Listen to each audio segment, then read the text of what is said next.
ഈ ഏപ്രിൽ മാസം ഇതുവരെ നിരവധി ഫോണുകളാണ് ലോഞ്ച് ചെയ്തത്. ഇനി വരാൻ പോകുന്ന കുറച്ച് ഫോണുകളെ പറ്റി കൂടി നോക്കാം. OnePlus Nord CE2 Lite 5G. OnePlus Nord CE2 Lite 5G ഈ വർഷം ഫെബ്രുവരി 17-നാണ് നോർഡ് CE2 5G ആഗോള വിപണിയിൽ ഇറങ്ങിയത്. 20,000 രൂപയിൽ താഴെയാകും വിലയെന്ന് പ്രതീക്ഷിക്കുന്ന ഫോണിൽ Snapdragon 695 chipset, 5000 mAh battery, 64 MP camera, 6.58 inch full HD+ LCD display എന്നിവ പ്രതീക്ഷിക്കാം. ഏപ്രിൽ 8-ന് ആണ് ലോഞ്ച് പ്രതീക്ഷിക്കുന്നത്. Redmi 10A. റെഡ്മി 9Aയുടെ പിൻഗാമിയാണ് ഈ ബഡ്ജറ്റ് ഫോൺ.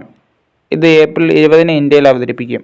ഇതിൻ്റെ 4G ഫോൺ കഴിഞ്ഞ മാസം ചൈനയിൽ ലോഞ്ച് ചെയ്തിരുന്നു. അതേ സവിശേഷതകളാണ് വരുന്നതെങ്കിൽ 6GB റാമും 128GB ഓൺബോർഡ് സ്റ്റോറേജും MediaTek Helio G25 ചിപ്പും കൂടാതെ 5000 mAh ബാറ്ററിയും പ്രതീക്ഷിക്കാം. iQ Z6 Pro 5G April 27-ന് ഇന്ത്യയിൽ അവതരിപ്പിക്കുമെന്ന് കമ്പനി സ്ഥിരീകരിച്ചു.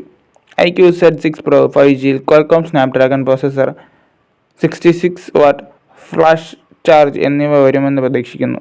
25,000 രൂപയിൽ താഴേക്കും വിലയെന്ന് പ്രതീക്ഷിക്കുന്നു. iQ Z6 Proയിൽ ഗെയിമർമാരെ ലക്ഷ്യമിട്ടുള്ള ക്വാൾകോം സ്നാപ്ഡ്രാഗൺ 778 5G ആണ് വരിക. കൂടാതെ ലിക്വിഡ് കൂളിംഗും ലഭ്യമാകും. ആമസോൺ iQ വെബ്സൈറ്റ് വഴിയാകും ഫോൺ വിൽപ്പനയ്ക്കെത്തുക. OnePlus 10Rഉം ഏപ്രിൽ 28-ന് more power to you even launch ചെയ്യാനായിരിക്കും സാധ്യത. പേര് സൂചിപ്പിക്കുന്ന പോലെ തന്നെ OnePlus 9R, 9RT എന്നിവയുടെ പിൻഗാമിയാവും ഫോൺ. 150W സൂപ്പർ വർക്ക് ഫാസ്റ്റ് ചാർജിങ്ങുമായി ഫോൺ വരുമെന്ന് OnePlus സ്ഥിരീകരിച്ചിട്ടുണ്ട്.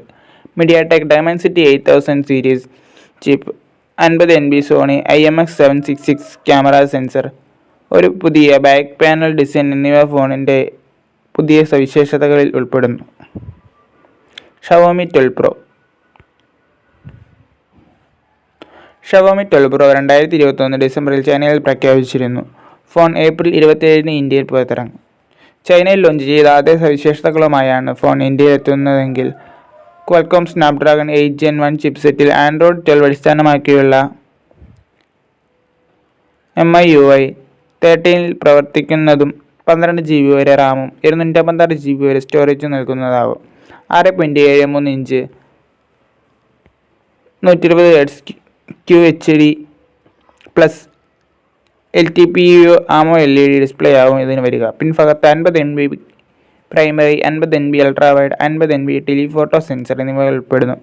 ട്രിപ്പിൾ ക്യാമറയായിരിക്കും ഉണ്ടായിരിക്കുക. 32 MB മുൻ ക്യാമറയും 120W 50W ചാർജിങ്ങിനെയും പിന്തുണയ്ക്കുന്നതാവും. 4600 mAh ബാറ്ററിയും ഇതിലുണ്ടാകും. സ്റ്റീരിയോ സ്പീക്കറുകൾ, NFC, 5G connectivity, in display fingerprint reader എന്നിവയായിരിക്കും ഇതിന് പ്രധാന സവിശേഷതകളായി ഉണ്ടായിരിക്കുക.